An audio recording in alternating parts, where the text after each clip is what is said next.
Bismillahirrahmanirrahim. Assalamualaikum warahmatullahi wabarakatuh. Kaum muslimin muslimat rahimakumullah. Marilah kita tidak henti-hentinya memanjatkan puji syukur kepada Allah SWT, karena dengan nikmatnya Allah masih memberikan kita kesempatan untuk hadir dalam acara yang mulia ini dalam keadaan sehat walafiat. Tak lupa pula salawat serta salam tercurahkan kepada Nabi Agung Baginda Muhammad SAW yang telah membawa kita dari zaman kegelapan menuju zaman yang terang benderang seperti saat ini. Semoga dalam acara mulia ini kita semua mendapat rahmat dan ampunan Allah SWT. Dikarenakan Nabi Muhammad telah bersabda, tidaklah suatu kaum yang duduk di rumah Allah mereka mempelajari Quran, mereka mempelajarinya kecuali malaikat mengepakkan sayapnya.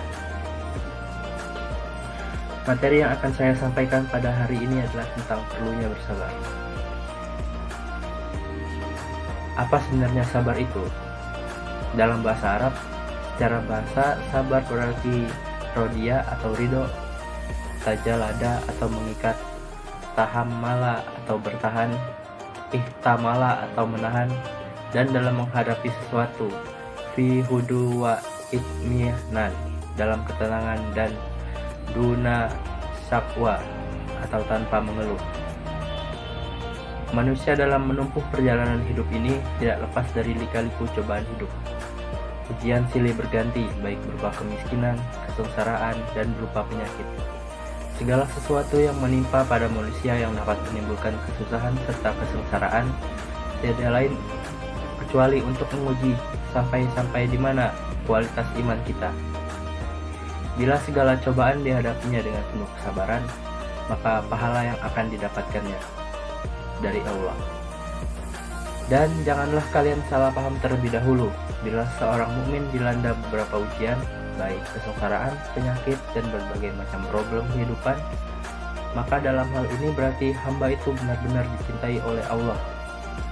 Maka dari itu, ujian tersebut haruslah dihadapi dengan penuh kesabaran. Jadi bukan berarti Allah membenci kemudian diberinya ujian tersebut. Namun tentunya untuk mencapai tingkatan tersebut tidaklah mudah. Allah berfirman dalam surah Al-Baqarah ayat 45 yang artinya, dan mohonlah pertolongan kepada Allah dengan sabar dan sholat. Dan sholat itu sungguh berat kecuali bagi orang-orang yang khusyuk. Mengapa berat?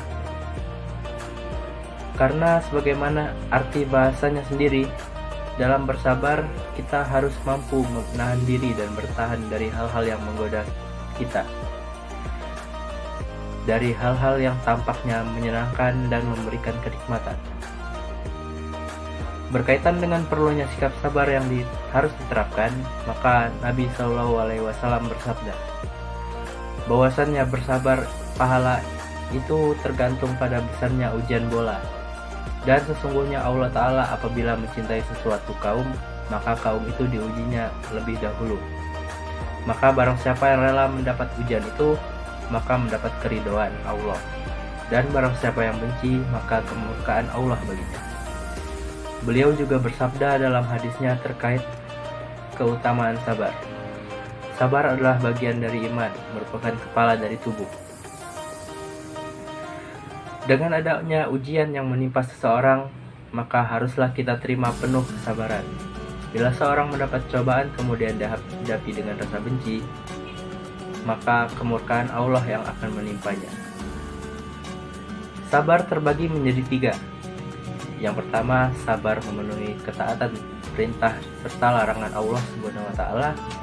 Yang kedua, sabar terhadap musibah atau cobaan yang menimpa. Kemudian yang ketiga, sabar akan ujian kesenangan. Sabar dan patuh kepada Allah harus dalam istiqomah atau keteguhan hati. Tidak lupa pula hidup itu hanya sementara dan suatu saat nanti semua akan dikembalikan kepadanya. Ketika melakukan ibadah perlu kesabaran, karena bila tidak maka ibadah kita tersebut tidak akan masuk menjadi amal soleh. Sabar terhadap ujian kepahitan dan musibah yang menimpa harus dengan iman yang kuat. Kita semua tidak harus mengimani takdir yang telah digariskan. Manusia hanya berencana dan berusaha, namun Tuhan yang akan menentukan. Terakhir, sabar saat senang. Sabar yang satu ini seringkali dilupakan oleh banyak orang. Padahal kesenangan dan kebahagiaan harus serta-merta juga diiringi kesabaran. Karena kalau tidak, bisa jadi bosan dan akhirnya tidak pernah merasa puas dari apa yang telah dikaruniakan kepadanya. Demikian ceramah agama yang dapat saya sampaikan pada kesempatan ini.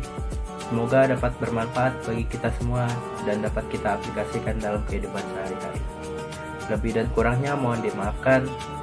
Yang benar datangnya atas bimbingan Allah Subhanahu wa Ta'ala yang maha benar, dan yang salah, hilaf atau keliru itu datangnya dari saya pribadi sebagai manusia yang tidak pernah luput dari salah, hilaf serta dosa. Wabillahi taufiq wal hidayah. Wassalamualaikum warahmatullahi wabarakatuh.